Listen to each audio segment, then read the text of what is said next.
네, 안녕하세요. 상명대 이준영입니다. 오늘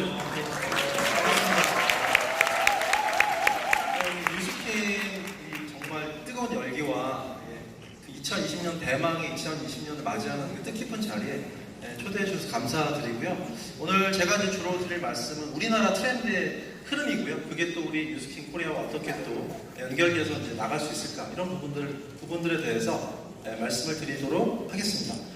제 소개를 잠깐 해드리면 저는 트렌드 코리아 시리즈는 2010년부터 해서 공저를 해오고 있고요.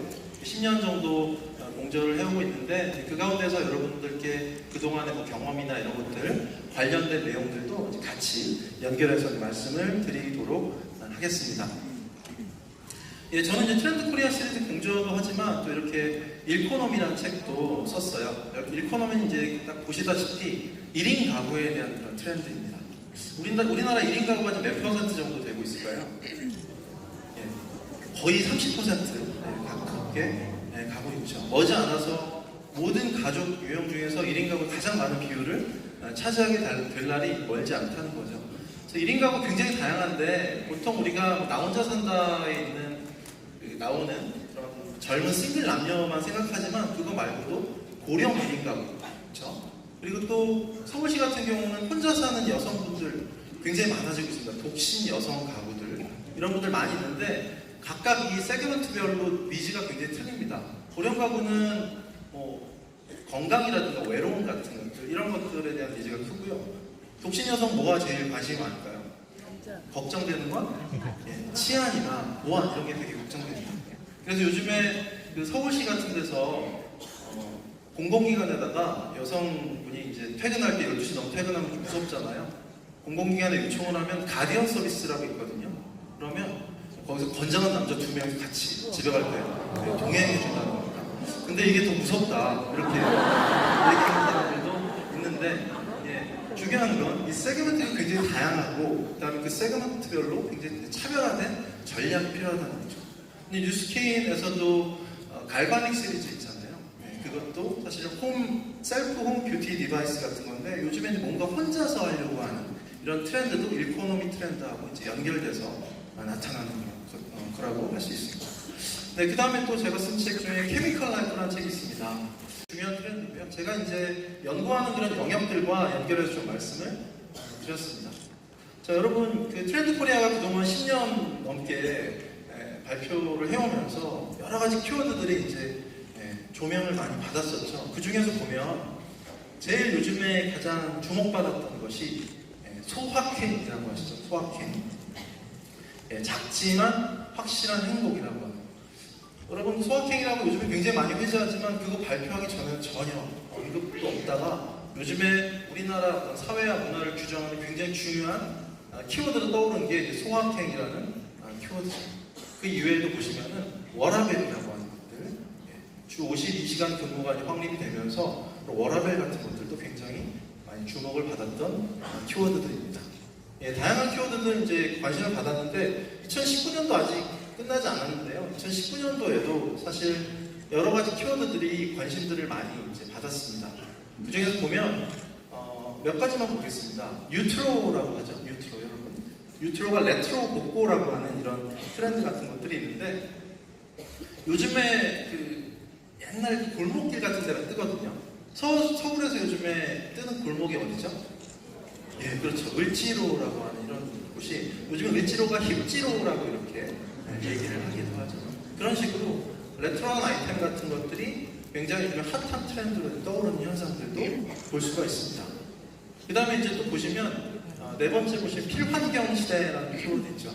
요즘에 이제 친환경, 에코 이런 것들에 대한 관심들이 굉장히 커지고 있고 이게 정부 시책이랑 연결이 되면서 이런 필환경 트렌드가 굉장히 이제 빠르게 부상을 하고 있고요. 많은 기업들에서 이런 부분들에 대해서 신경을 쓰고 마케팅이나 제품이나 이런 식으로 많이 접근을 하고 있죠. 네, 그래서 이 트렌드의 리뷰 같은 것들 좀 이렇게 여러분들께 간단하게 지금 현재 굉장히 중요하고 주목해봐야 할 만한 그런 메가 트렌드들 몇 가지 좀 짚어드렸는데요. 우리가 이제 트렌드 키워드를 보는 방법도 있지만 요즘에 어떤 제품들, 어떤 상품들이 인기를 끌고 있느냐 이런 것들을 보면 또 트렌드가 보입니다. 2019년도 히트 상품, 10대 히트 상품으로 선정한 것들 10가지가 있습니다. 이 중에서 몇 가지만 말씀을 드릴게요. 일단 첫 번째 맨 위에 보시면 괴식 이색 상품이라고 있죠. 괴식 이색 상품, 이색 식품이죠. 요즘에 보면 여러분 중화권 요리 열풍 많이 불죠, 그렇죠? 중화권 요리 중에 뭐 좋아하세요? 네, 마라탕이라고 하죠. 네, 마라탕이 워낙에 인기가 있다 보니까 요즘 신조어도 많이 생깁니다. 혈중 마라문도 뭐 이런 것도 있고, 마색광, 역세권이 아니라 마색권 이렇게 뭐 이런 식으로 신조어 같은 것들이 만들어질 정도로 굉장히 센세이션하죠. 그리고 또 흑당 버블티 같은 것도 있고요. 또 여러분 요즘에 마카롱인데 마카롱인데 굉장히 통통한 마카롱 뭐라고 하죠? 예, 통카롱. 여기 굉장히 역시 굉장히 트렌디한 분들이 많이 계신 것 같습니다. 네, 통카롱이라고 하는 이런 것들이죠. 꽉 차 있습니다. 안에 필링들이 꽉 차 있고요. 더 꽉꽉 차 있어서 드시면 뭐 당이 완전히 제대로 흡수가 되겠죠. 네, 이런 것들이 이제 통카롱으로 인기를 끕니다. 사실은 맛의 균형으로 보면 지금 제가 말씀드렸던 식품들이 균형을 좀 깨졌지만 뭔가 이색적인 체험을 해보고 싶은 사람들의 심리가 작용한다는 거죠. 그래서 이런 음식들이 뜨는 거고, 그리고 이런 것들은 어디에 올리기 되게 좋아요? 네, 인스타그램. 착착착 나오니까 제가 당황스럽습니다. 인스타그램 이런데 인스타그램에 올렸을 때 굉장히 핫하고 좋아 보이는 것들, 이런 것들 인스타그래머블 하다 이렇게 얘기를 하는데, 인스타그래머블한 아이템들이 인기가 있다는 거죠. 예. 자, 그래서 10대 히트 상품으로 첫 번째 괴식 및 이색 식품을 말씀드렸고요. 그 다음에 이제 몇 가지만 더 보면요, 에어프라이어하고 삼신가전이라고 있죠. 네 번째, 에어프라이어 삼신가전. 요즘에 이제 삼신가전이라고 하면 뭐죠? 세계의 신과 같이 가사를 굉장히 획기적으로 줄여주는 제품들. 뭐였죠? 첫 번째? 네, 맞습니다. 로봇 청소기, 그 다음에 빨래 건조기, 그 다음에 식기, 세척기가 되는 거죠. 이 세 가지가 요즘에 젊은 부부들 사이에서 새로운 시도하는 가전 아이템들이 떠오르고 있다. 이렇게 얘기를 합니다. 결국은 요즘 젊은 부부들 있잖아요. 젊은 가족에게는 가사노동의 완벽함보다는 가사노동을 좀 효율적으로, 효율성, 얼마나 가성비 있게 해주냐, 이게 굉장히 중요하다는 거죠. 그래서 이러한 삼신가전이 또 히트 상품으로 선정이 되기도 했습니다. 네, 그 다음에 이제 보시면 재출시 상품이 있습니다. 6번째 보시면 재출시 상품이 있는데, 요즘에 이제 과자 같은 거 재출시 많이 하죠. 예를 들어서 태양의 맛, 썬칩 이런 거 새로 재출시하고요. 또 요즘에 어떤 상품들을 재출시하죠? 과자 중에? 예, 베베 이런 게 있습니다. 그리고 라면은 이렇게 해피라면 이런 것들도 이제 재출시 상품으로 뜨기는 하죠. 그리고 요즘에 여러분 참이슬 말고 또 요즘에 뭐가 떠요? 네. 좋아하시나 봐요. 진로 이스백이라고 해서 이런 것도 굉장히 확 뜨죠. 네, 소주의 원조가 진로가 돌아왔다. 이렇게 하는데, 사실은 제가 아까 말씀드렸던 유튜브 트렌드 말씀드렸었잖아요. 네, 그런 유튜브 트렌드하고 연결이 되면서 이런 재출시 상품 같은 것들이 인기를 끌고 있습니다. 네, 그래서 재출시 상품의 인기 같은 것들을 말씀드렸고요. 예, 또 우리가 좀 주목해 봐야 될 부분이 그 밑에 지역 기반 플랫폼이라고 하죠. 지역 기반 플랫폼. 로컬이 중요해진다는 거죠. 로컬리즘이라고 이렇게 얘기를 하는데, 요즘에 여러분 중고거래할 때 중고거래 보통 중고나라 많이 활용하셨죠, 그렇죠? 근데 요즘에 뜨는 게 어떤 마켓이에요? 당근마켓. 너무 수준이 높으신데요. 학생들도 훨씬 더 수준이 높으셔서 제가 확실히 사장님들이랑 정말 다른데 수준이. 예, 당근마켓, 당신의 근처에 있는 중고거래할 때 6km 이내에 있는 사람을 직접 거래하게 되는 거죠. 근데 사실은 이런 현상 같은 것들이 요즘에 굉장히 많이 확산되고 있습니다. 예를 들어서 서점인데 교보나 명품이 아니라 뭐라고 하죠? 동네 서점이나 독립서점 열풍 같은 것도 불고 있고요. 로컬에서 요즘에 지역 화폐 운동이라든가 이런 커뮤니티나 로컬 같은 것들이 굉장히 중요해지고 있습니다.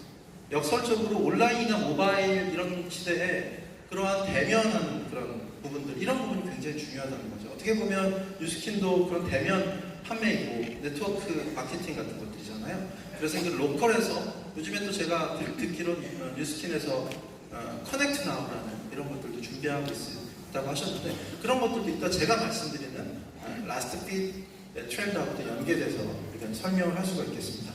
그래서 로컬리즘 이런 트렌드 같은 것들이 굉장히 중요해지고 있다, 이렇게 얘기합니다. 그래서 집 근처에서 뭔가 다 요즘에는 사람들이 많이 해결하려고 하거든요. 예전에는 그냥 집 근처에, 서울 같은 경우에 집 근처에 역이 있어야 되는, 무슨 세권이라고요? 역세권, 그죠? 근데 숲이 있어야 된다. 무슨 세권이에요?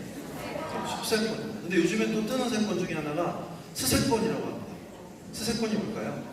네, 스타벅스 세권이라고 합니다. 집 근처에 스타벅스가 얼마나 가까이 있냐, 이게 중요합니다. 요즘에는 사람들이 킬러 컨텐츠라고 하잖아요. 킬러 컨텐츠가 집 근처에 나의 커뮤니티나 이런데 굉장히 가까운데 멀리 가지 않는다는 거죠. 찾는다는 거죠. 네, 그래서 지역 기반 플랫폼, 제가 이제 뉴스킨의 어떤 사업 모델이나 이런 것들하고도 연계해서 좀 말씀을 좀 드렸고요. 그 다음에 아까 제가 말씀드렸던 친환경 아이템입니다. 그렇죠? 요즘 포장재도 다 종이로 바뀌고 있고, 심지어 마트에서 포장도 못하죠? 박스 포장 같은 것도 못하고 있고, 이런 것들을 볼 수가 있습니다. 네, 그래서 히트 상품을 전반적으로 몇 개 짚어드리면서 주요한 트렌드가 어떤 게 있을까, 이런 것들을 좀 맥락적으로 살펴드렸습니다. 네, 그러면 본격적으로 2020년도 소비 트렌드에 대해서 본격적으로 말씀을 드리도록 하겠습니다. 자, 2020년도 소비 트렌드 키워드는 Mighty Mice라고 정했습니다. 마이스는 마우스의 복수형인데요. 위기를 극복하는 용감한 히어로들, 마이티 마우스이라고 이제 이렇게 조언을 했습니다. 사실 이게 키워드 선정하는 것만도 3박 4일씩 걸리거든요. 사실은 이거하고 아주 유력한 그 후보가 퍼스트 마우스였습니다. 퍼스트 마우스. 첫 번째 쥐라는 거죠. 이게 어떤 스토리가 있냐면, 천상의 신이 경주를 시켜서 제일 1등으로 들어온 그 동물한테 띠 첫 번째로 주겠다, 이렇게 순서대로 주겠다, 이렇게 얘기했는데, 원래는 1등이 누구였을까요? 예, 대단하십니다. 손대 그 위에 뭐가 올라타 있었어요? 쥐가 올라타 있다가 뿅 하고 뛰어내려가지고, 그래서 1등을 했다는 거죠. 쥐가 굉장히 꾀가 많고 영리한 동물이라는 겁니다. 1등 되는 그런 한 해를 만들어가자 하는 그런 의미도 담고 있고요. 이 위기를 극복하는 히어로라는 그런 힘있는 캐릭터로서 이렇게 그리고 있습니다. 네, 그러면 우리가 이제 첫 번째 키워드부터 살펴보도록 하겠습니다. M인데요. M은 멀티페르소나라는 뜻입니다. 멀티페르소나. 멀티페르소나는 이제 여러분 페르소나라는 그런 단어가 있는데, 페르소나는 뭐냐면요. 고대 그리스 시대에는 연극을 할 때, 연기를 할 때 이렇게 가면을 쓰고 했다고 합니다. 자신의 역에 맞춰서 가면을 쓰고 연기를 하는 거죠. 이때 그 그리스어로 페르소나, 가면이 페르소나를 뜻하는 그런 단어였다는 거죠. 근데 어쩌면 현대인들도 우리가 이제 이 세상을 살아가면서, 우리가 살아가는 이 세상은 일종의 연극 무대가 되는 거죠. 그리고 우린 누구예요? 연기를 하는 배우, 연기자라는 겁니다. 어떻게 하면서요? 가면을 바꿔 쓰면서. 그래서 그 페르소나라는 단어는 지금 사람을 뜻하는 단어가 펄슨이잖아요. 그렇죠? 펄슨은 페르소나에서 이렇게 그 어원을 가지고 있습니다. 그래서 현대인들이 이런 굉장히 많은 정체성과 역할, 이런 것들에 대한 얘기들을 하고 있습니다. BTS의 노래 페르소나에서도요, 이렇게 자신의 어떤 나덕이라는 게 무엇일까, 그 다음에 자기 정체성이 무엇일까에 대한 끊임없는 그런 물음을 던지고 있는데, 요즘에 이제 그런 것들이 굉장히 요즘에 관심사들이 되고 있다는 겁니다. 자, BTS 페르소나 말씀을 드렸었는데, 사실은 우리가 이제 정체성이라고 하면, 예를 들어 당신은 누굽니까? 이렇게 물어보잖아요. 그러면 어떻게 대답하죠? 먼저 자기 이름부터 얘기합니다. 그 이름에는 나의 혈통, 나의 가문, 그 다음 토지, 내가 어디 살고 있느냐, 그게 되게 중요한, 전통적인 정체성에서는 중요한 요소들이었죠. 근데 현대로 오면서 이것이 이제 직업 정체성이나 소비 정체성으로 바뀌어가고 있다. 그런데도 사람들은 요즘에는 더 그런 정체성이 굉장히 다양해지고 있다, 이렇게 얘기합니다. 예를 들어 직장인들도요. 요즘에는 평생 직장이 없잖아요. 그렇죠? 직업을 계속 바꾸고 심지어는 하루 중에서도 내가 출근해서 퇴근할 때까지 직장인으로서의 정체성이 있지만 퇴근하면 뭘 또 즐기죠? 자신의 취미를 즐깁니다. 그래서 이 동영상을 잠깐 보여드릴 텐데 그런 신세대들의 모습이 보여주고 있습니다. 고생했다 진짜. 야 오늘 저녁에 감사히 내일 뵙겠습니다. 오케이 해 좋아. 시대도 커피도 바뀌었다. 원라벨을 살리는 빅사이즈 커피. 칸타타 콘트라베이스. 네, 이런 느낌입니다. 퇴근하고 나서 정체성의 모두 전환이 완전히 이제 확 바뀐다는 거죠. 심지어 요즘에 그 임원분들 있잖아요. 엘리베이터에서 신입사원들이 만났는데 인사를 잘 안 한다. 이렇게 불만이 많으세요. 왜 그럴까요? 그 친구들은 9시가 되기 전에는 직장인 모드가 아직 아니에요. 그리고 항상 귀에는 뭐가 꽂혀져 있어요? 에어팟이 꽂혀져 있습니다. 근데 에어팟은 음악 듣는 도구가 아닙니다. 외부와 나를 이렇게 차단시키는 그게 그래서 정체성이 모두 전에 굉장히 빠르고요. 요즘에는 SNS라는 게 있잖아요. SNS마다 자신의 정체성이 굉장히 다르게 나타나는 거죠. 페이스북에서의 정체성, 인스타그램, 트위터 이렇게 달라요. 페이스북은 오프라인 인맥 관리, 그렇죠? 그 다음에 인스타는 어떤 걸 올려요? 맛있는 맛집 가서 이미지 사진 찍어서 올려서 자랑하고 싶고, 트위터는 어떤 거예요? 나의 정치적인 신념을 올린다. 뭐 이런 거죠. 굉장히 다 다르고요. 인스타그램도 여러 개의 아이디를 가지고 있는 사람이 많이 생겨나고 있습니다. 예를 들어서 인스타그램 보면 이스라라는 작가가 있어요. 이 작가는 제가 음악을 좋아하나 봐요. 음악을 좋아해서 이게 녹음 파일이나 음악 파일을 이렇게 모아놓은 계정을 또 하나 가지고 있고, 또 요즘 학생들은요 공스타그램이라고 만듭니다. 공부하는 것들에 관한 내용이나 아예 공부하는 영상을 올려서 어떤 유튜버는 노잼봇이라고 있거든요. 자기 공부하는 유튜브 동영상을 13시간 동안 올립니다. 그거 보면서 같이 나도 공부하는 거예요. 그런 식으로 이제 생겨나는 이런 사람들도 있고요. 그 다음에 요즘엔 또 반려견 계정이라고 해서 반려견의 눈으로 바라본 세상, 이거는 인스타그램으로 올리는 이런 사람들이 생겨나고 있다는 거죠. 굉장히 멀티한 정체성 같은 것들이 SNS에서도 다양하게 구현되고 있다, 이렇게 얘기를 하고 있습니다. 자, 그래서 멀티페르소나에 대한 이슈들이 굉장히 이제 많이 언급되고 있는데, 또 대표적으로 예를 들 수 있는 게 젠더 뉴트럴 현상입니다. 젠더 뉴트럴. 성 정체성이라고 하는 거죠. 젠더의 정체성이 굉장히 다양해지고 있다. 원래 핑크색은 보통 옛날에는 여성의 색상으로 생각했었잖아요. 근데 이 BTS가 이 핑크색 수트를 입고 나와서 오히려 그런 남성성을 보여주기도 하고요. 에르메스의 이 패션쇼는요, 페르소나라는 타이틀, 테마를 달고 나옵니다. 마스크를 다 쓰고 있고요, 모델들이.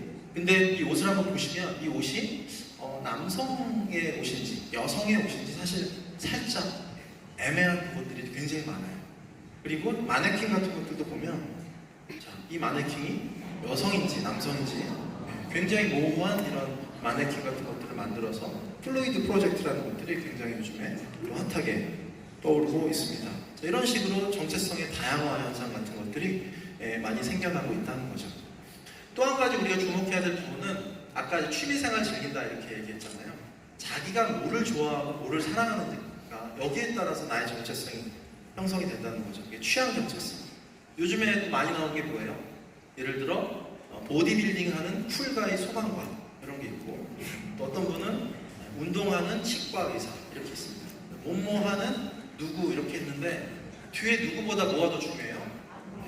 뭐 하는이 더 중요한 그런 취향 정체성의 시대를 맞이하고 있다, 이렇게 얘기를 하고 있습니다. 자, 그래서 멀티페르소나인지 말씀드렸는데, 요즘에 이게 소비적으로 연결이 되면 어떤 현상이 나타나면요, 소비자들이 굉장히 양면적인 소비를 한다는 거죠. 야누스적인 소비라고 하는데, 예를 들어 그런 겁니다. 마트 가서는 100g당 1원이라도 저렴한 거를 사서 구매하려고 노력하는데, 또 자기가 정말 좋아하거나 관심이 있는 그런 아이템에 대해서는 돈을 아끼지 않고 투자한다는 거죠. 그런 양면적, 야누스적인 소비, 이런 것들이 나타난다는 거예요. 그래서 나를 위한 작은 산치, 이런 것에 대해서는 아끼지 않고 투자하는 이런 현상들이 나타나고 있다는 거죠. 네, 멀티 페르소나 키워드 말씀드렸고요. 예, 다음 키워드는 Last Feed Economy라는 키워드입니다. Last Feed. 요즘에 이게 유통 쪽에서 굉장히 핫 이슈입니다. 유통 쪽에서 핫 이슈인데 사실은 우리가 Last Mile Fulfillment라는 개념이 있습니다. Last Mile. Last Mile은 그야말로 고객과의 마지막 접점 관리라는 거죠. 그 부분을 잘 관리를 해줘야 된다. 원래 Last Mile은요, 사용수가 사용 집행장까지 마지막 걸어가는 그 거리를 Last Mile이라고 얘기를 했었습니다. 그런데 유통에서도 이제는 이 고객의 그 마지막 부분들, 그 라스트 터치까지 어떻게 관리해 줄 수 있을 것이냐가 굉장히 중요한 이슈로 다가오고 있죠. 자, 몇 가지 얘기가 있는데요. 첫 번째는 배송의 라스트 핏입니다. 배송의 라스트 핏. 배송은 요즘에 여러분 잘 아시는 심야 배송 있죠, 그렇죠? 새벽 배송. 네, 이런 것들이 있고요. 또 요즘에 배송 이슈 보면 버티컬 커머스라고 해서 굉장히 깊게 들어가는 게 있죠. 정육만 판매하는 거, 또는 오늘회라고 해서 회제품 같은 것들을 판매를 하는데 뭐 3시간 이내에 배송된다. 그 다음에 오늘 7시까지는 꼭 배송시켜주는 거죠. 신선도가 관건이기 때문에. 그리고 여러분 여기 계신 분들 굉장히 바쁘시잖아요. 세탁 힘들잖아요, 그렇죠? 세탁도 세탁 특공대나 런드리고 이런 모델이 있습니다. 이런 사업 모델은 밖에다가 이제 그 자물쇠가 잠겨져 있는데 내가 세탁할 옷들을 넣어놓잖아요. 그럼 직원들이 가져가서 깨끗이 빨아가 접어서 그 함에다가 넣어놓는 거죠. 별로 노력을 들일 필요가 없는 이런 모델들 같은 것들이, 그래서 배송에 대한 부분을 굉장히 잘 해결해주고 있다는 거죠. 중국에서도 이제 요즘에 허마셴성이라고 하죠. 허마셴성이 하마 슈퍼마켓인데 거기가 어떻게 배송을 해주냐면 3km 이내에 있는 고객들한테는 30분 이내에 배송시켜준다. 이런 컨셉을 가지고 있습니다. 그래서 요즘에 우리나라 이마트나 롯데마트가요, 이마트 같은 경우는 사상 최초로 적자를 기록했습니다. 계속 흑자를 기록하다가 적자폭이 점점 커지고 있습니다. 왜냐하면 이런 부분에서 이제 경쟁이 쉽지 않기 때문에. 그래서 배송의 라스트 핏을 어떻게 관리해 줄 수 있을 것이냐, 이 부분이 대단히 또 중요하고요. 그 다음에 이제 두 번째는 이동의 라스트 핏입니다. 요즘에 여러분 아까 제가 말씀드렸던 로컬리즘 말씀드렸고요. 커뮤니티 안에서 모든 걸 해결한다는 all in bill이라고 하죠. all in bill. 빌리지에서 모든 걸 다 해결한다는 거고. 요즘에 아까 이제 스세권, 역세권 말씀드렸지만 요즘에 뜨는 세권 중에 하나가 슬세권이라는 게 있습니다. 슬세권. 슬세권이 뭘까요? 슬리퍼 찍찍 끌고 가서 편안하게 자기 원하는 거 이렇게 구매하고 즐긴다는 거죠. 그게 슬세권입니다. 킬러 컨텐츠가 내 집 근처에 있느냐. 그래서 요즘에 이제 대표적으로 이제 사례를 들 수 있는 게 엘리웨이 광교라는 데 있습니다. 여기는 그냥 일반적인 상가가 입점해 있는 게 아니라 요즘에 가장 트렌디한 스토어나 이런 것들이 입점해 있다는 거죠. 유명 작가의 조각품 같은 것들도 이렇게 놓여져 있고요. 유기농 식품이나 맛있는 빵집, 이거 책발청소는 오상진 아나운서가 운영하는 빵집인데 이런 것들이 굉장히 요즘 트렌디한 이런 아이템들을 즐길 수 있다는 거죠. 뭐 여기서 이제 이 동네에서 이 광교, LA 광교에서 서커스 행사를 했습니다. 근데 거기에 몇만 명이 이제 와서 몇만 명이 구경을 하는 뭐 이런 진풍경도 볼 수가 있었죠. 그래서 지역 기반, 아까 제가 말씀드린 로컬에서 모든 것들을 해결하는 이런 로컬의 중요성 같은 것들이 역으로 중요해지고 있다. 이렇게 얘기를 드릴 수 있습니다. 그 다음에 세 번째 보시면 구매 여정의 라스트 핏이라고 되어 있는데요. 구매 여정은 커스터머 저니라고 하죠.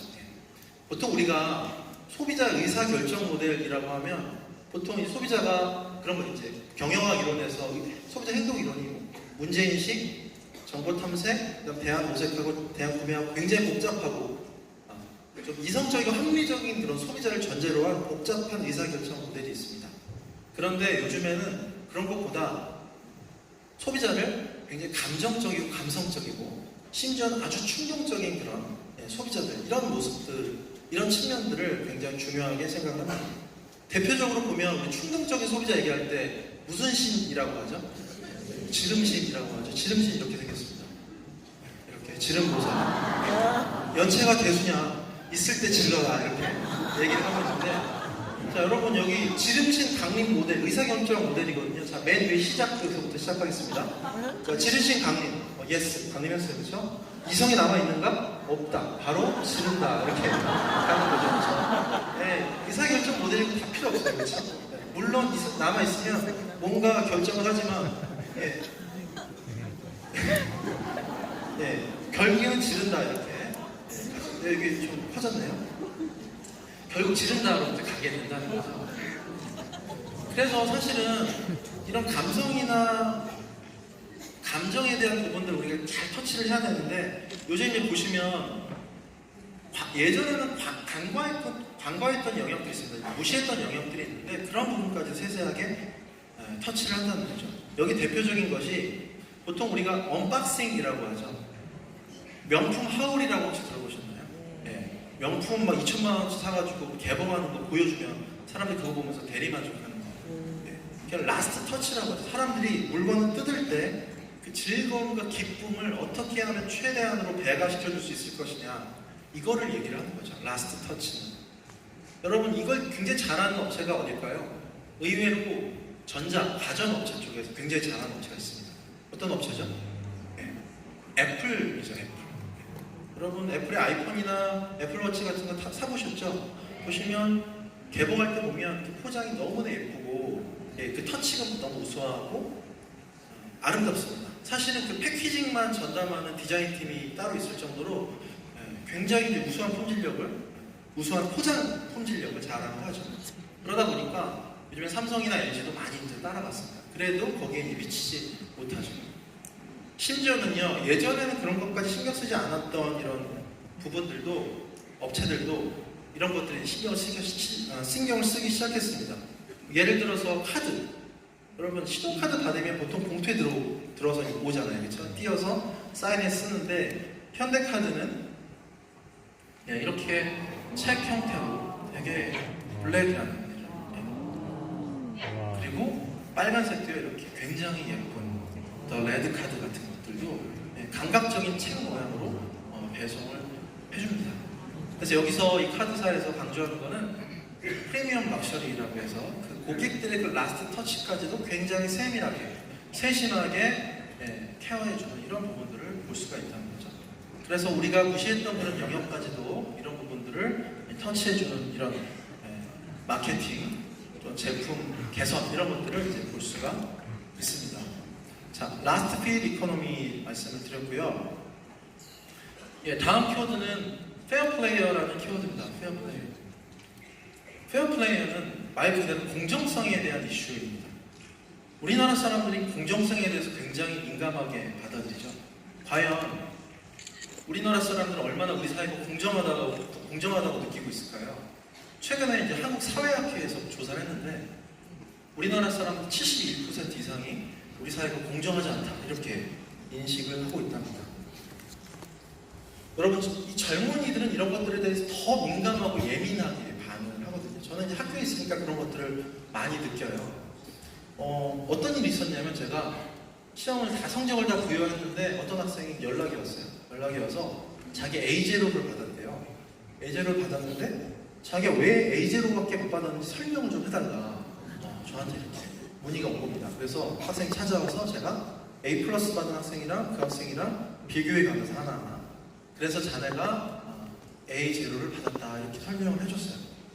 그렇게 이제 수긍하고 갔는데 제가 이제 그 일을 겪고 나니까 도저히 그 후부터는 주관식으로 낼 자신이 없어지는 거예요. 그래서 객관식으로 다 출제를 하기 시작했습니다. 그러니까 이제 정말 거기에 대한 공정성에 대한 이런 의구심 같은 것들이 굉장히 많이 줄어들었죠.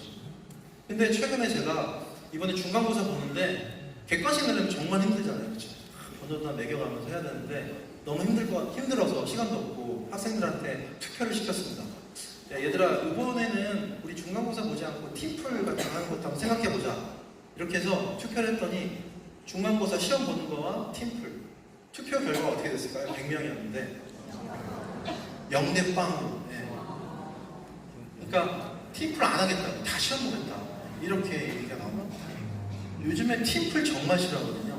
극혐 팀플 이렇게 얘기합니다. 극혐 팀플. 왜냐하면 프리라이더라면 무임승차 문제라든가 성적을 어떻게 부여할 거에 대한 이런 것들이 굉장히 이제 민감하죠.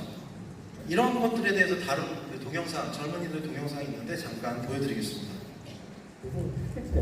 진짜 혼내지 않겠어? 얄미워. 어우 씨. 홍진씨 어디 계세요? 말하는 거. 우인 순찰할 거면 그럴 거면 가 집으로. 저는 문화 콘텐츠 학과고 다 팀플. 과 특성상. 과 특성상 무조건 팀플이야. 안 할래 안 할 수가 없네. 미디어 커뮤니케이션. 난 노래가 내가 너무 많아. 너무 수업이 없어. 미치겠어. 너 진짜 단톡방에 다 친구방이야. 친구 하나도 없어. 그냥 친구 없어. 근데 그거 주로 어디 가? 난 PPT. PPT 갔다? PPT는 진짜 모여서 일을 청소해야 돼. 원콘이니까 PPT도 잘 만들고 발표도 많이 하는 그런 걸로 유명하니까 그러면 발표 잘 하시지 않아요? 발표 많이 하시면서 계속 나한테 기대는 게 눈에 너무 보이는 거야. 아, 네, 보낼게요. 이러고 한참 있다가 새벽에 보냈는데 땡땡이 봤더니 검은 기자 이렇게 꽉꽉 차있어요. 나무 위키백과에서 빼고 글들을 디자인하고 정리하고 자료조사가 제대로 안 해서 PPT 만든 사람이 있고 그걸 나도 안 해야지 대충해서 보내면 발표를 하는 사람이 발표 전에 PPT 다 만들고 대본도 같이 하고 혼자 그렇게 하는 거야. 무슨 같아? 나 잘해줬어. 이름을 빼야 되거든 이러면? 근데 나는 이름도 빼고 다 해줬어. 그러고 너무 수고하셨어요 뭐 이러는데 얄미워. 의견을 하나도 안 내는 애들이 너는 어떻게 생각해? 이러면 생각이 없어. 수업을 들었으면 열심히 들어야 될 거 아니야. 400명 전 좋은 것 같아요. 이런 식으로. 아무것도 모르겠어요. 아무것도 모르면 학교를 왜 나고 수업을 왜 듣냐? 네. 어떤 느낌인지 아시겠죠, 그렇죠? 네. 정말 팀플 낼 때는 아주 신중해야 됩니다, 교수가. 네. 이제 이런 느낌입니다. 공정성. 이게 학교뿐만이 아니라 회사에서도 조직 내에서 그 조직의 성과를 어떻게 배분할 거에 대한 그 분배의 공정성이나 이런 거에 대해서 굉장히 이제 신경을 많이 쓰고요. 그리고 요즘에 호칭 파괴 바람이 많이 불고 있습니다. 모모님이나 선생님 뭐 이런 식으로 호칭들이 평등하게 하는, 공정하게 한다고 할까요? 이렇게 하는 현상도 많이 있고요. 우리가 또 미시적으로 보면 가정 내에서도 공정성에 대한 이슈가 굉장히 큽니다. 네. 혼수도 요즘에 반반 혼수 이렇게 얘기하잖아요. 그리고 가사 노동도 요즘에는 남편이 아내 일을 도와준다 이런 말을 되게 싫어한대요. 자기 일을 자기가 하는데 왜 도와줘? 막 이런 느낌이죠. 그리고 또 예를 들어 부엌에 있는 싱크대를 고치잖아요. 고치면 기사가 사모님이 어떻게 고쳐드릴까요? 이렇게 얘기하잖아요. 그러면 사모님 뭐라고 할까요? 아 이거요? 이거는 우리 남편하고 상담해보세요. 뭐 이렇게 얘기합니다. 왜요? 주로 쓸 사람은 남편이니까. 네. 이런 식으로 이제 가사 노동에 있어서도 굉장히 공평한 분담 이런 것들이 굉장히 중요해지고 있다. 이렇게 얘기를 하고 있습니다. 그 다음에 페어플레이어는 공정함의 그런 개인적 차원의 공정함뿐만이 아니라 사회적 차원의 공정성, 우리 소셜 저스티스라고 하는데 그러한 선한 것으로까지 이제 이어진다 이렇게 얘기를 합니다. 요즘에 여러분 친환경, 필환경 트렌드 굉장히 중요하잖아요, 그렇죠? 그러다 보니까 요즘에 떠오르는 브랜드 중에 하나가 이 브랜드입니다. 네, 파타고니아라는 브랜드죠. 네. 이 브랜드는 광고를 어떻게 하냐면 이 자켓 사지 마세요 이렇게 얘기합니다. 자기네들 물건 사지 말라는 거죠. Unless you need. 당신이 필요하지 않으면 사지 말아라. 그래서 꼭 필요한지 생각해보고 곰곰이 결정해서 구매를 해라 이렇게 얘기를 하는 겁니다. 근데 이 기업은 진짜예요. 네. 자기의 기업의 사명은 이 사회를 위한 그런 사회의 변화를 위한 선한 변화를 위한 자기들의 어떤 노력 같은 것들을 하고 있다라고 굉장히 강조를 많이 하고 있습니다. 그러다 보니까 요즘에 이제 밀레니얼 세대가 이런 소셜 저스티스에 대해서 굉장히 중요하게 생각하거든요. 포브스에서 조사했는데 밀레니얼 세대 91% 이상이 사회적으로 의미 있는 브랜드, 사회적으로 가치 있는 제품을 구매할 의향이 있다라고 이렇게 얘기를 합니다. 그러다 보니까 파타고니아가요, 요즘에는 20대들이 정말 좋아하는 인싸 아이템으로 등극을 하고 있습니다. 저도 요즘에 막 인싸 아이템이라 그래서 이거 사러 한번 가봤거든요. 네, 저도 한번 입어보려고. 근데 이게 한 30만 원 정도 하더라고요. 도저히 이거 30만 원 주고 제가 못 살 것 같은 게 약간 이게 50대의 디자인이 초점이 맞춰져 있는데 20대들이 또 그만큼 열광하는 게 그런 브랜드 이미지 때문에 또 그런 것들이 만들어진다는 거죠. 그래서 선한 것이 강한 것이다. 제가 몇 년 전부터 그걸 계속 강조를 해오고 있는데 아까 제가 우리 사장님께서 말씀하신 force for good이라는 것도 선한 힘, 선한 것의 힘에 대한 그런 얘기를 하고 있죠. 선한 것이 강한 것이다 이렇게 얘기를 하고 있는데요. 사실은 그런 기업의 가치나 사명이 지금의 밀레니얼 세대 또는 Z세대들이 추구하는 그런 방향성과 굉장히 일치한다는 거죠. 자, 이런 부분들은 어떻게 보면 뉴스킨의 굉장히 중요한 강점이라고 저는 생각을 합니다. 네, 그래서 이제 페어플레이어 말씀을 좀 드렸고요. 다음 키워드는 스트리밍 라이프라는 키워드입니다. 스트리밍. 여러분 스트리밍 한다라고 하면 뭐를 주로 스트리밍 하세요? 음악을 스트리밍 하시죠. 이 중에서 나는 음악을 너무 좋아해가지고 mp3로 한 50기가 정도 넣어가지고 다니면서 듣는다 이런 분들 계신가요? 그렇지 않죠. 그렇죠? 다 멜론이나 지니 같은 걸로 이제 다 들으시죠. 음악 같은 것들을. 근데 라이프 스트리밍이라고 해서 사람들 스트리밍 한다는 겁니다. 대표적인 게 여기 첫 번째 보시면 유형에서 라이프 백패커라고 이렇게 얘기를 하죠. 라이프 백패커. 백팩에다가 내 삶을 집어넣고 노마드하게 이주민으로서 이렇게 이주해 다니면서 살아간다는 거죠. 굳이 집을 하려고 하지 않는다. 그렇죠? 집은 소유의 대상이 아니라 보통 요즘에는요 스윗 디그스라고 이제 동영상 찾아보시면 렌트비를 한 달 렌트비입니다. 많게는 7,000달러까지 내면서 900만 원 되는 돈을 내가면서 뉴욕 맨하튼 한복판에 작은 집에 사는 이런 젊은이들이 굉장히 많다는 겁니다. 사실은 유저지, 다리 하나만 건너면 유저지인데 유저지는 임대료도 굉장히 싸고 심지어 20년, 30년 살면 그게 내 집이 되거든요. 근데 그걸 마다하고 여기 사는 이유 뭘까요? 이 친구들은 집을 소유하는데 돈을 쓰는 게 아니에요. 그렇죠? 뭐에 돈을 쓰는 걸까요? 뉴욕에서의 그 시티 라이프, 또 뉴욕에서의 어떤 체험들, 다양한 체험들, 생생한 경험 같은 것들을 하기 위한 플랫폼으로서의 집을 이용을 하는 거죠. 문만 열고 나오면 뉴욕의 공기를 마음껏 만끽할 수가 있잖아요. 그러한 체험으로서의 삶, 스트리밍하는 삶으로서 이런 것들을 즐기는 젊은이들의 모습들을 볼 수가 있다는 거죠. 자, 그래서 요즘에는 위워크나 또는 패스트5 같은 공유 오피스 많이 생겨납니다. 그런데 그게 어디 주로 입점해 있냐면 광화문이나 강남이나 굉장히 번화한 그 중심가에 있거든요. 그래서 그 사람들이 원하는 거는 그 시티에서, 그 도시에서의 굉장히 트렌디한 삶 같은 거, 경험, 체험 같은 것들을 원하기 때문에 이제 그런 공유 오피스가 요즘에 또 뜨고 있다 이렇게 볼 수가 있겠죠. 그 다음에 요즘에 이제 보면 취향 콜렉터라고 하죠. 취향을 스트리밍 해준다. 전문가의 추천으로 예를 들어서 술 좋아하시는 분들 좀 주목해 보시면 좋을 것 같아요. 와인 같은 것들도 전문가 소믈리에가 와인, 좋은 와인을 선별해서 이렇게 몇 가지씩 배송을 해주기도 하고. 그 다음에 요즘에 우리나라 전통 양조장이 900개가 넘는데요. 이런 전통 양조장에서 좋은 전통주를 선별해서 이렇게 스트리밍 해주는 이런 비즈니스 같은 것들이 생겨나기도 하고요. 또 정말 또 이 술 좋아하시는 분 굉장히 이거 구미가 당길 수 있는데 데일리샷이라는 게 있습니다. 이거는 서울에 있는 수백 개의 가맹점에서 첫 잔은 무료, 무조건 무료 이렇게 되는 거죠. 무조건 무료로, 첫 잔은 무료로 하는 뭐 이런 데일리샷 같은 비즈니스 모델도 이제 등장을 하고 있습니다. 네, 그래서 취향 컬렉터, 취향을 스트리밍한다 이렇게 얘기를 하고 있는데요. 세 번째는 실렌탈족이라고 하죠. 렌탈은 사실은 굉장히 오래된 개념입니다. 정수기 렌탈부터 해서 요즘에 무슨 렌탈하죠? 안마기 같은 것들 렌탈을 하기도 하고 요즘에는 그림 있잖아요. 그림 같은 것들도 렌탈해서 거실에 걸 수 있게끔 만들어주는 이런 비즈니스도 등장을 합니다. 그런데요, 요즘에는요 렌탈의 기간이나 유형도 굉장히 새로워지고 있습니다. 예를 들어서 자동차도 현대 기아 자동차에서 어떤 비즈니스 모델을 내놓냐면 한 달에 120만 원 내잖아요. 그러면 한 4가지 정도 차를 돌려가면서 탈 수 있는 거예요. 그럼 잠깐 보여드릴게요. 그냥 헤어졌다. 차나 한번 바꿔볼까?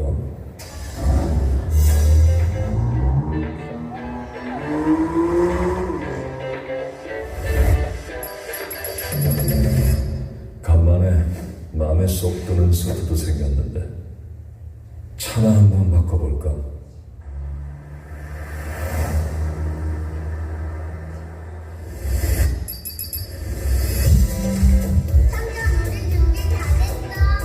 그래서 내가 차를 또 바꿨지.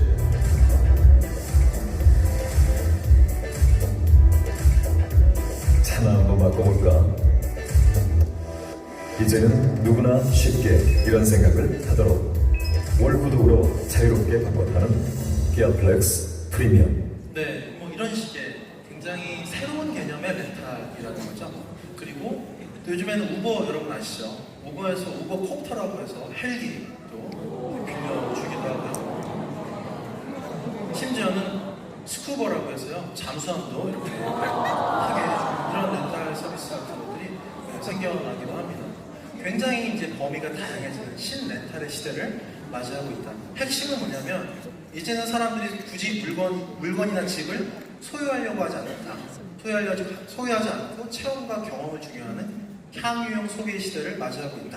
이렇게 얘기를 하고 있습니다. 자, 그래서 스트리밍 라이프 말씀드렸습니다. 네, 그 다음 키워드는요, 초개인화 기술입니다. 여러분, 아까 제가 일코노미 말씀드렸는데, 일코노미 사회가 이제 이렇게 확립이 되면 개인화 트렌드가 아주 심화됩니다. 대표적으로 여러분 가전제품 쪽에서도 개인화되는, 보통 커스터마이제이션이라고 하는데 개인화 시켜주는 가전제품 뭐가 있죠? 냉장고 중에서 삼성전자에서 어떤 냉장고 나왔어요? 비스포크라고 하잖아요. 개개인의 라이프 스타일이나 니즈가 되게 달라요. 그래가지고 이게 이제 만 가지 넘는 조합을 할 수가 있다는 거죠. 다양한 사람들의 어떤 취향이나 니즈 같은 것들에 이제 초점을 맞춰줘서 결국 이 프로젝트의 이름은 뭐라고 얘기하냐면 프로젝트 프리즘이라고 합니다. 네. 프리즘을 통해서 다채로운 빛깔이 나오듯이 사람들의 취향과 욕구 같은 것들이 다르기 때문에 거기에 개인화시켜준다는 겁니다. 다시 얘기하면 100만 명의 소비자가 있으면 100만 개의 취향이 존재한다, 이렇게 얘기를 할 수가 있겠죠. 그런데 초개인화는 여기서 더 나가는 겁니다. 아마존은 어떤 말을 하냐면 이제는 0.1명 규모로 세그멘트한다, 이렇게 얘기하죠. 사람을 세그멘트 할 때 아까도 제가 멀티페르소나 말씀드렸잖아요. 나의 자아가 있다면 그게 여러 가지 모습을 가지고 있다는 거죠. 상황에 따라서. 예를 들어 직장에서 일할 때의 나의 정체성, 출근 준비할 때 너무 바쁜 나, 퇴근하고 나 취미생활을 즐기는 나, 그 다음에 주말에 티 한 잔, 차 한 잔을 즐기면서 여유를 즐기는 나. 굉장히 다양한 자아가 존재한다는 겁니다. 그러면 그런 다양한 자아의 어떤 AI나 알고리즘 기술 같은 것들을 통해서 개개인에게 초개인화 시켜준다는 거죠. 그래서 100명의 소비자가 있다면 1000개, 10,000개의 시장이 존재할 수 있다는 게 이 키워드의 핵심입니다. 그래서 아마존에서 요즘에 어떤 그 비즈니스 모델을 펼치고 있냐면 예측 배송이라는 게 있습니다. 예측 배송. 그러니까 아마존 사이트 가서 고객들이 클릭하고 물건 구매하고 장바구니 넣는 거 이런 거 분석해서 이 고객이 가장 구매할 확률이 높은 아이템, 이거를 고객 집 근처에 가장 가까운 물류센터에 미리 이렇게 배송해 놓는 거죠. 미국은 워낙 땅덩어리가 넓으니까 배송되는데 오래 걸리잖아요. 이렇게 하면 주문 들어오면 바로 집 앞까지 빠르게 배송될 수 있죠. 과거는 추가 요금을 낸다든가 아주 오래 걸리겠지만, 이런 식으로 이제 AI나 알고리즘 기술을 통해서 접근을 하고 있는 게 이 아마존의 새로운 또 초개인화 트렌드 중에 하나입니다. 굉장히 많은 그런 사례 같은 것들이 새롭게 생겨나고 있죠. 여기 보시면 현대자동차 초개인화 케이스. Now autonomous driving is coming. What lies beyond? We at Kia want to present emotive driving era centered on customer sensitivity. Thanks to advanced technology that identifies your needs and emotional state of mind in real time, Kia strives to deliver a fully customized driving space that leads to a highly intuitive, unsurpassed in-vehicle mobility experience. READ system, that means real-time emotion adaptive driving system, personalizes the driver's space by controlling light, sound, cabin temperature, seat vibration, and scent through analysis of biosignals such as facial expression, heartbeat, and so on that are detected in real time by 3D cameras and ECG sensors. At present, the READ system can analyze the driver's feeling and control proper vehicle functions in real time. And as data is accumulated over time, current and fast data of the driver's emotional state as well as their driving route will be updated through an artificial intelligence, which will create a further optimized and personalized cabin space for the driver. 네, 개인의 생체 신호까지 분석한 다음에 그 자동차 환경을 최적화시켜주는 초개인화 기술 같은 것들이 구현이 되는 거고요. 요즘에는 그 데이터 접근할 수 있는 그 한계가 많이 줄어들고 있어서 이런 기술들이 많이 나타나고 있습니다. 여러분 많이 사용하시는 유튜브 같은 것들도 사실은 여러분 많이 보는 영상 위주로 추천을 해주잖아요, 그렇죠? 그리고 넷플릭스 같은 그 동영상 사이트도 그런 것도 많이 하는데 넷플릭스의 최고 알고리즘 담당자가 퇴사했는데 어디에 들어가냐면 여기 스티치픽스라는 패션 회사에 들어갑니다. 그래서 이 알고리즘을 짜주는 거죠. 그래서 여기 물음을 던지면 고객이 답변을 하게 합니다. 답변을 하게 하면 그 고객이 좋아할 것 같은 옷 5가지를 보내줘요. 그럼 고객이 마음에 드는 거 1가지 입고 나머지 돌려보내는 거죠. 그런 식으로 고객 데이터가 쌓이게 되면 계속해서 분석을 시행을 하는 겁니다. 그래서 계속해서 5번씩 보내주고 고객이 구매하고. 그런데 이렇게 분석하다 보니까 그 고객이 구매하는 비율이 80%만 넘는다는 거죠. 그러니까 알고리즘이나 이런 것들이 굉장히 수익으로 연결이 되는 거고, 그래서 스티치픽스는 1년에 12억 달러의 이제 매출을 기록할 정도로 아주 급성장을 하고 있는 그런 상황입니다. 그래서 다양한 영역에서 이렇게 초개인화가 이루어지고 있고요. 심지어는 자기의 DNA 정보도 분석해서 나에게 최적화된 다이어트 방법이 뭘까, 이런 것들을 추천해주는 서비스 같은 것들도 등장하고 초개인화 기술 같은 것들이 이제 만들어지고 있는데요. 근데 여기에 대한 걱정 같은 것들도 이제 많이 생겨나기도 하죠. 왜냐하면 사람에 너무 가까워지면 AI나 이런 것들이 거부감이 생깁니다. 조금 인공적인 거나 인위적인 거에 대한 거부감 같은 것들. 그리고 심지어 또 그런 게 있죠. 내가 좋아하는 음악도 아닌데 난 그냥 공부하려고 집중하려고 뉴에이지 음악 들었는데 그 이후부터 계속 뉴에이지 음악 추천해주고, 유튜브도 그렇잖아요. 그런 좀 약간 알고리즘의 문제점 같은 것들, 이런 것들에 대해서 얘기를 합니다. 그런 것들을 보여주는 영상 같은 것들이 있는데요. 잠깐 보여드리면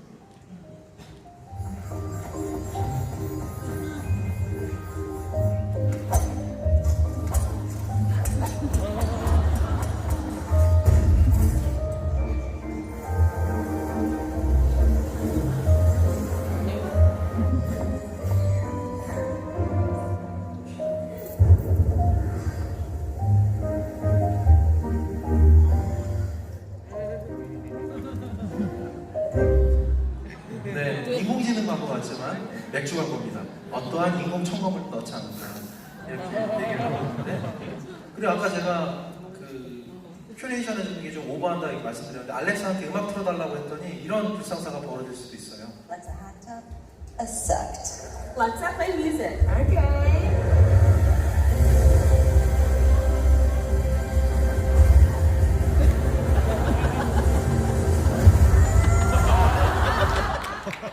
이런 불상사가 벌어질 수가 있죠. 그래서 사실은 우리가 이제 AI나 알고리즘 같은 것들 이제 발전시키더라도 굉장히 세심한 접근이 필요하고, 요즘엔 또 개인정보 침해나 사생활 보호에 대한 그런 이슈도 있잖아요. 이제 이런 부분들을 세심하게 접근할 필요가 있습니다. 자, 초개인화 기술 말씀드렸고요. 다음 키워드는 팬슈머라는 키워드입니다. 팬슈머는 요즘에 팬덤 문화 있잖아요. 컨슈머와 팬덤의 합성어입니다. 팬덤, 우리 이제 아이돌 정말 열광하는 우리 친구들 있잖아요. 근데 요즘 팬덤 문화가 어떤 특징을 보이냐면, 단순하게 과거에는 조용필 가수 이렇게 나오면은 막 열광하고 보기만 했잖아요. 근데 요즘엔 정말 관여를 많이 합니다. 그러니까 어떤 느낌이냐면, 프로듀스 101 이런 데서 뜨잖아요. 그럼 그 뜨면 그 아이돌이 떴다 그러면 내가 키웠어 이렇게 얘기를 하는 겁니다. 양육, 기획, 펀딩, 마케팅, 홍보, 그다음에 판매 이런 것까지 다 이제 인게이지먼트라고 하는데, 참여하는 이런 소비자들이 이제 많아지고 있다 하는 거죠. 적극적으로 인게이지먼트하는 이런 소비자들이 많아지고 있다. 그래서 보시면 예를 들어서 뭐 영화 같은 거 상영할 때도 개봉하기 전에 돈이 필요한데 이제 한 5천만 원 필요했어요. 네, 너의 이름은이란 영화 혹시 보셨나요? 네. 이 영화도 크라우드 펀딩을 했는데, 크라우드 펀딩으로 5천만 원이 목표액이었는데 2억이 넘게 모였습니다. 그래서 수익률을 80% 거둘 정도로 또 굉장히 큰 관심들을 가져했고요. 결국은 어떤 팬으로서 더욱더 인게이지먼트가 강해진다 하는 것은 우리가 보통 이케아 효과라고 하거든요. 내가 가구를 조립해서 만들었으면 거기에 대한 애정과 애착이 굉장히 커지겠죠. 그렇죠? 뿌듯한 감정이 들고, 그래서 팬으로서 단순하게 방관하는 자세가 아니라 이젠 적극적으로 엔게이지먼트하는 이런 소비자들이 늘고 있다 이렇게 얘기를 하고 있습니다. 그래서 팬슈머 같은 이 현상 같은 것들이 굉장히 많아지고 있는데요. 미국 케이스를 하나 말씀을 드릴게요. 이게 이제 썰지라는 음료인데요. 이게 90년대 X세대들이 정말 좋아했던 음료입니다. 그런데 이 음료를 너무 좋아했던 3명의 사람이 있었어요. 소비자가 있었는데 재출시를 해달라. 아까 제가 재출시 말씀드렸잖아요. 재출시를 해달라고 막 졸랐어요. 그래서 그 동조자를 몇 명을 모았을까요? 3명의 소비자가 30만 명을 모았습니다. 여기 이제 표정 보시면 그 3명이 누군지 아시겠죠? 3명이 막 열렬하게 모아가지고요. 여기 이제 예전에 WWF 레슬링하고 막 이러는데 거기서 이제 캡처해가지고 화면 캡처하고 그다음에 굿즈 같은 거 만들기도 하고요. 그다음에 또 코카콜라 본사 앞에다가 광고판을 이렇게 크게 만듭니다. 협박 아닌 협박을 한 거죠. 그리고 페이스북 홈페이지를 만들기도 하고 또 유명 연예인 나와가지고요. 이런 게 이제 홍보 같은 것들을 열을 올립니다. 결국에는 코카콜라가 2018년도에 거기에 이제 굴복을 해서 제품을 어떻게 쓸까요? 이렇게 얌전하게 제품 출시를 알리는 이 메시지를 던집니다. 재출시가 됐어요. 2018년도에. 결국에는 이런 팬덤 소비자가 제품을 다시 부활시키는 이런 역할까지도 하는 이런 모습들을 볼 수가 있습니다. 여러분, 진정한 브랜드의 덕후가 되어야 되는데 일본에 덕후들 많죠. 이 애플 덕후들입니다. 애플이 신년 초마다 럭키백 행사하거든요. 네, 럭키백 1월 2일날 나눠주는데 그거 받으려고 12월 31일부터 진치고 기다리고 있는 거예요. 도쿄 매장 앞에서 하트를 그리면서 기다리고 있었는데 불상사가 벌어지기 시작했습니다. 이렇게 눈이 내렸죠. 근데 여기서 그쳤으면 다행인데 계속해서 내렸습니다. 사람인지 쓰레기통인지 모르는 상황으로 가고 있고 밑에 막 댓글들이 달려요. 잡스가 마중 나온다 이러면서 댓글들이 달리는데 끝끝내 벗어나지 않고 이 후크부크로 복주머니 럭키백을 받아냈다는 유명한 레전드 일화가 전해진다는 거죠. 진정한 브랜드 팬덤이 된다면 지금 말씀드린 그런 레전드를 만들어낼 수 있는 파워를 갖게 된다는 거죠. 자, 팬슈머 말씀을 드렸습니다. 그 다음 키워드는 특화 생존이라는 키워드입니다. 특화해야 생존한다라는 그런 의미를 담고 있습니다. 요가복의 샤넬이라고 불리는 룰루레몬이라는 업체가 있는데요. 오른쪽 위에. 룰루레몬은 고객을 어떻게 타겟팅하냐면요. 콘도 회원권을 소유하고 그 다음에 여행과 운동을 좋아하는 32세 전문직 여성 이렇게 얘기합니다. 33세나 31세는 안 돼. 이렇게 있어요. 31세와 32세의 차이가 뭘까요? 뭔가 미묘한 차이가 있겠죠. 그만큼 고객의 니즈에 집중을 한다는 거죠. 보통 일반적으로 기존에 차별화라고 한다면 다른 기업들과 우리 기업이 어떻게 다른가에 대해 초점을 맞추는 거라면 여기에서 얘기하는 특화는 고객의 니즈에 좀 더 집중을 하는 전략을 얘기를 하는 거죠. 고객들이 무엇을 원하는가, 고객의 특성이 무엇일까 이렇게 얘기를 하는 거죠. 그래서 요즘에 이제 특화 상품 같은 것들 보면 예를 들어 이런 겁니다. 두유는 두유인데 시니어 두유. 시니어가 원하는 필요한 영양소가 다르잖아요. 그리고 또 수험생 안마의자. 안마의자인데 수험생을 위해서 특화시키는 거죠. 또 요즘에는 상권 특화라고 해서 롯데마트나 이런 데서 지역별로 그 매장을 굉장히 다르게 조성을 합니다. 과거에는 글로벌 스탠다드라고 해서 어디서나 똑같았는데 지금은 로컬에 따라서 굉장히 지역 상권을 특화시키는 거죠. 여러분, 영화관도 특화시킬 수 있을까요? 삼천포에 가면요 이런 영화관이 있습니다. 이렇게 바다가 들여다보면 물론 영화가 시작하면 커튼이 쳐지겠죠. 심지어 이렇게 성해도 바라볼 수 있는 아름다운 모습을 연출하게 됩니다. 언제 한번 가보시면 좋을 것 같아요. 저도 아직은 못 가봤는데 한번 가보고 싶은 마음이 있습니다. 덕성여대 앞에 가면요 CU 편의점에 여성들 파우더 룸 같은 것들이 이제 완비가 되어 있습니다. 이런 식으로 고객 집단에 대해서 굉장히 디테일하게 특화시키는 전략 같은 것들을 얘기를 하는 거죠. 그리고 이제 자사가 잘하는 게 집중하는 게 예를 들어서 젠틀몬스터 같은 매장은 디자인을 굉장히 충실하게 만들고 그 다음에 배민 같은 특유 유머 코드가 있거든요. 광고 잠깐 보여드리면 이런 거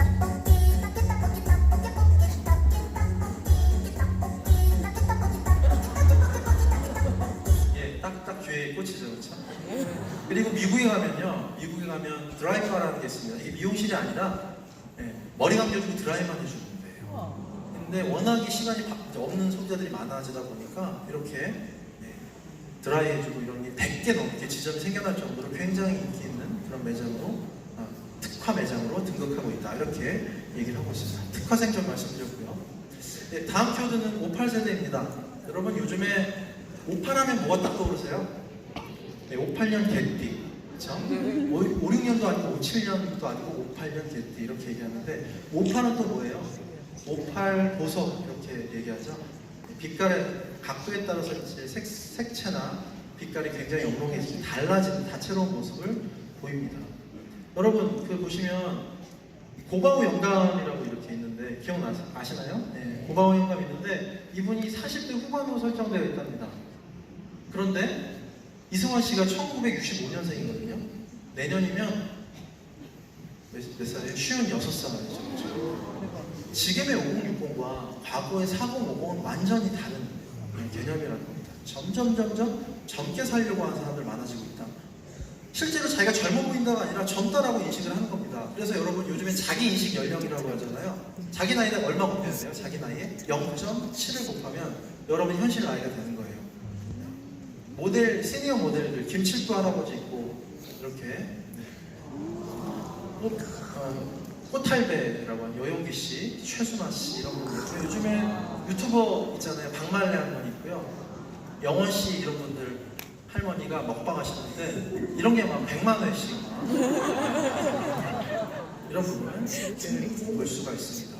굉장히 젊게 살려고 하는 건데요. 사실은 우리가 이제 시니어 마케팅을 할 때 굉장히 세심하게 접근해야 되는데요. 맨 오른쪽 밑에 보시면 시쉐이도의 마케팅 케이스입니다. 과거에 시쉐이도가 어떤 화장품을 만들었냐면 시니어를 위한 화장품을 만들었어요. 50대가 아름다워지면 일본이 아름다워집니다 라고 해서 시니어들 전용 화장품을 만들었습니다. 그런데 이 제품이 성공했을까요? 실패했을까요? 처절하게 실패했습니다. 왜요? 시니어들이 원하는 화장품 어떤 화장품? 30대, 20대, 30대, 40대로 젊은이들이 쓰는 그런 화장품을 원한다는 거죠. 그래서 점점 그 브랜드 다운이라고 해서 점점 젊어지는 현상 같은 것들이 이제 심화되는 것들. 그런데 좀 우리가 주목해야 될 부분은 단순하게 젊게만 가는 게 중요한 게 아니라요. 금융이나 또는 뭐 건강, 헬스나 뭐 보험 이런 쪽은 또 다릅니다. 얘기가. 사업 영역마다 그 시니어들의 감성 같은 게 굉장히 미묘하게 다른데 그런 부분을 세심하게 접근할 필요가 있다. 이 부분을 말씀을 드리고 싶어요. 그래서 요즘에는 시니어를 노년이라고 안 하고 신중년이라고 이렇게 명칭을 붙이기도 합니다. 신중년. 자, 그래서 58세대 좀 말씀을 드렸고요. 다음 키워드는 편리미엄이라는 키워드입니다. 편리미엄. 우리가 이제 가성비 굉장히 강조를 한다고 이제 얘기를 하는데 요즘엔 가성비 시대죠. 그런데 기업마다 가성비를 원하지 않습니다. 그렇죠?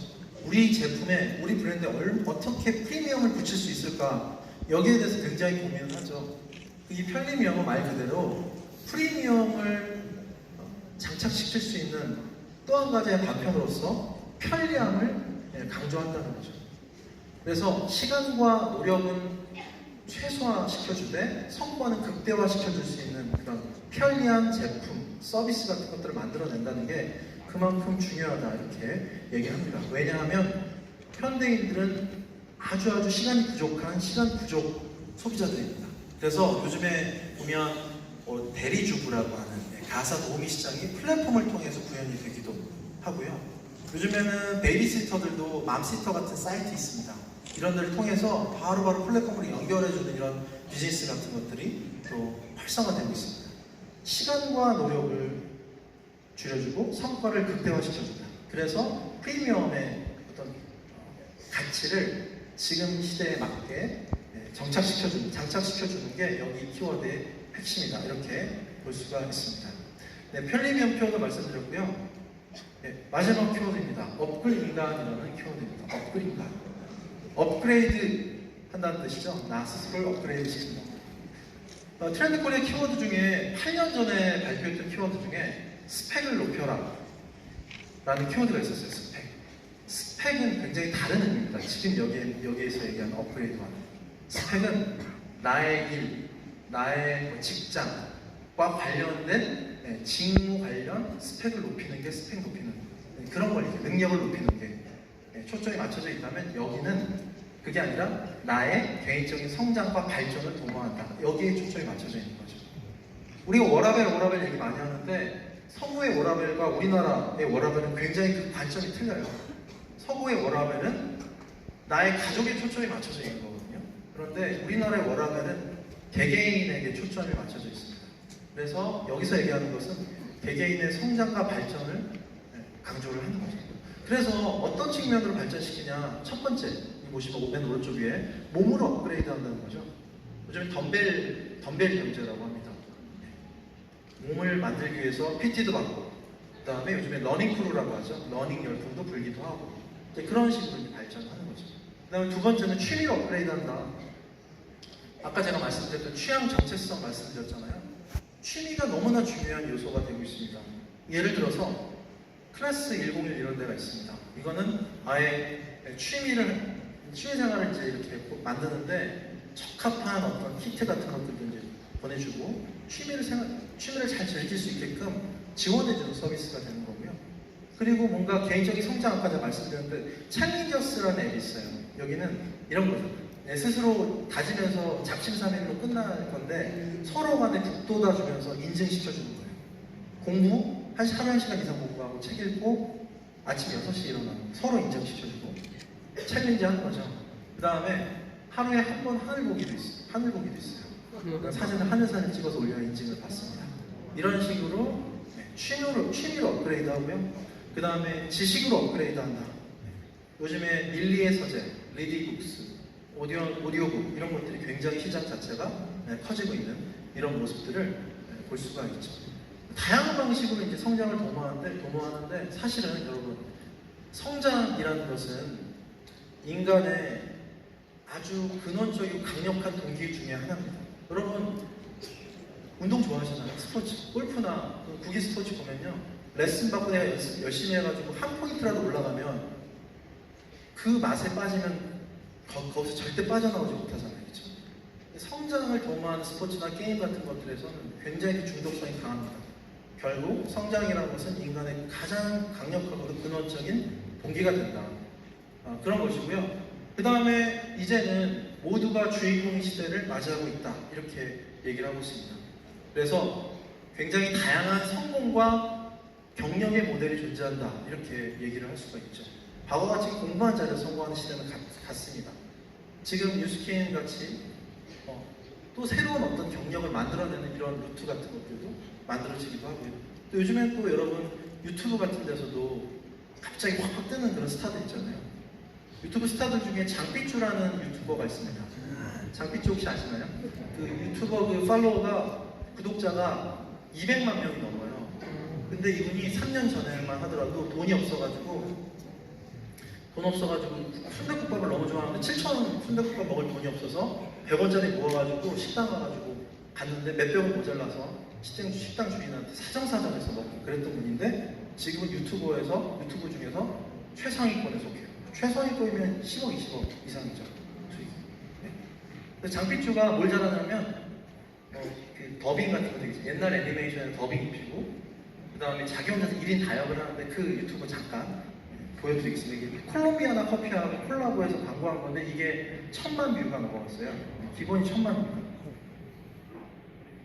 우리의 친구 왕님은 어느 대기업에 무사히 취직하게 되고 신입사원이 되어 열심히 회사 생활에 적응하게 되는데 저 김호씨 김호 그것 좀 하지 말라고요. 죄송합니다. 없고 이거나 좀 복사해줘요. 네, 저 김호씨. 예. 저번 주에 내가 부탁한 거 어떻게 됐어요? 어떤 거 말씀하시는 거죠? 저번 주에 내가 부탁한 거 있잖아요. 저 어제 들어왔는데. 김호씨 복사 아직 안 됐어요? 예, 지금 하겠습니다. 김호씨 내 말 안 들려요? 아닙니다. 다 들었습니다. 내가 뭐라 했는데? 저번 주에 부탁한 거 어떻게 됐냐고. 김호씨 어제 들어와 놓고 무슨 저번 주야. 김호씨 김호 그거 한 번만 더 하면 해고야. 알았어? 예, 죄송합니다. 됐고 나가서 커피나 좀 사와요. 추가하고 휘핑크림 빼고 우리는 저주방 우유로 바꿔줘요. 그리고 초코칩은 반은 달고 반은 통째로 넣고 사이즈업 해주세요. 나는 날도 추우니까 그냥 따뜻한 아이스티 하나 갖다 줘요. 저 아이스티는 시원한 건데. 그래서 따뜻하게 해달라는 거잖아요, 안기모씨. 나는 늘 먹던 걸로. 네, 다녀오겠습니다. 내가 평소에 뭐 먹었었지? 안기모 씨, 그거 캔커피잖아요. 귀찮으면 귀찮다고 하지 지금 뭐 하시는 거예요? 회사 생활에 불만 있어? 나 오리지널 싱글 아니면 안 먹는 거 몰라요? 한 분에 오던가 김호 씨가 다 먹던가 알아서 하세요. 와, 나 한 모금이라도 마셔보고 그런 말 해야 되는 부분 아니겠습니까, 형님들? 이 콜롬비아나 오리지널 블랙커피로 말씀드릴 것 같으면 100% 콜롬비아산 아라비카 원두를 미디엄 로스팅했어. 콜롬비아에 사는 36세 지오바니 프랑크 카르시아로 한 모금만 마시면은 사라비아, 가비들비아, 닭다리 먹고 이렇게 외치다가 개오져버리는 마음을 주체를 못하고 편의점 알바생한테 레알 감동시가 오지마 리장님도 울고 가버릴 프로포즈를 해버릴 정도의 깊은 맛을 내고 있는 부분인데요? 인정. 오줌질이고 냉장고 열고 안 닫으면 엄마한테 혼나고 요리를 반박불가 편의점 커피계 우리 형 콜롬비아.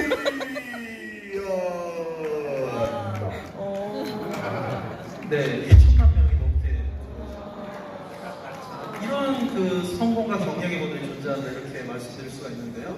제가 아까 이제 지나갔던 전통적인 경력 모델은 이렇게 50대 은퇴해서 이렇게 줄어들고 내려가 버리는 이런 종형 모델입니다. 그런데 이제 현대 시대에는 미래형 경력 곡선은 이런 편종형 경력 곡선이라고 하죠. 직업도 굉장히 바뀌고 있고, 그렇죠? 자신의 성장과 발전을 계속해서 도모해가면서 자기를 끊임없이 업그레이드하는 이런 편종의 경력 곡선의 시대를 맞이하고 있다. 어쩌면 여러분들도 이런 경력 곡선을 타면서 가고 계시는지 모르겠습니다. 예. 자, 이제 오랜 시간 동안 이렇게 경청해 주셔서 감사드리고요. 예, 이거 경청해 주셔서 감사드리고 올 한 해 또 잘 마무리하시고 2020년도에도 여러분 모두가 주인공 되시는 우리 사장님들 모두가 주인공 되시는 대망의 2020년 맞이하시기를 진심으로 기원드립니다.